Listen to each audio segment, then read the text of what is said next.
Assumption हम कर सकते हैं। आम आदमी पार्टी के अंदर नेता प्रधान नहीं होता, एजेंडा प्रधान है। और इसी को लेकर जैसा कि पंजाब में भी बड़ी अटकलें चली कौन होगा, पर भगवंत मान जी पंजाब के हैं, पंजाब की एक पहचान है और पार्टी ने उन्हें वहाँ का मुख्यमंत्री बनाया। तो समय बताएगा कि हरियाणा का मुख्यमंत्री कौन होगा और पार्टी डिसाइड। तीसरा ईडी का नोटिस पहुंचा है। हाँ जी।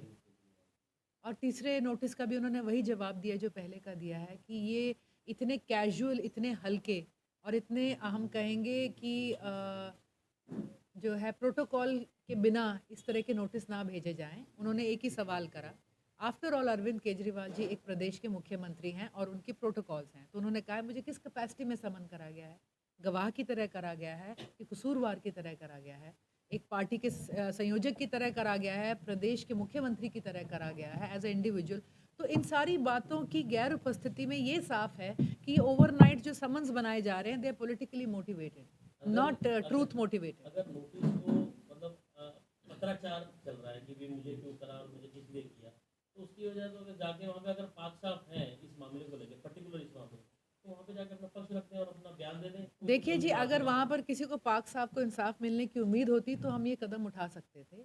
एक प्रोटोकॉल होता है, एक तरीका होता है। अगर उन्होंने पत्री लिखी है तो यहाँ से पत्री जवाब में जाए, and if that's with in the protocol is completely fair.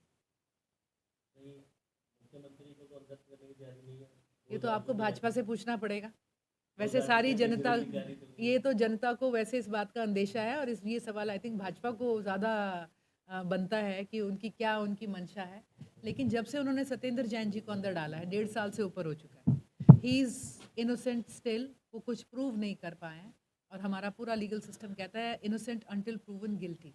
तो अभी तक वो हमारे संजय सिंह के खिलाफ कोई कागज़ भी पेश नहीं कर पाए हैं। अभी तक मनीष सिसोदिया जी के घर में उन्होंने तकिए तक फाड़ डाले थे, उसमें से कुछ भी नहीं निकाल पाए हैं, 1 रुपए का भी काला धन। तो लेट अस सी, मंशा सबको क्लियर है। 143 एमपी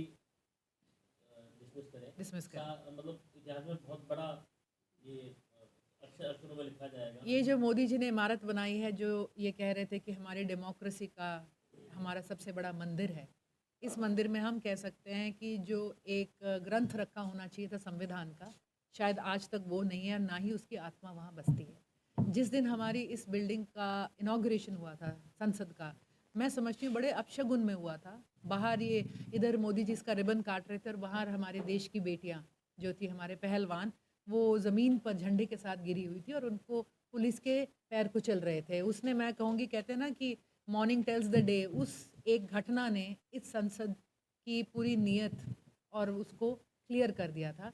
आज इस संसद के अंदर कोई भी आवाज़ उठा रहा है, सवाल उठा रहा है, तो उसको बाहर फेंका जा रहा है। ये साफ दिखाता है कि ये जो संसद है, ये संविधान के लिए नहीं, हिंदुस्तान के लिए नहीं, सिर्फ भाजपा की अपनी उसके लिए। मित्रा जी, कल गीता जयंती खत्म हो गई है हरियाणा में, कुछ क्षेत्र में सब जगह थी। अब राम मंदिर की तैयारियां शुरू हो गई है। एक रिपोर्ट बता रही है मीडिया की 60 करोड़ घरों में विश्व हिंदू परिषद पहुंचेगी, पीले चावल देगी कि अयोध्या चले। इस सारी कसरत में बाकी पार्टियां उड़ तो नहीं जाएंगी?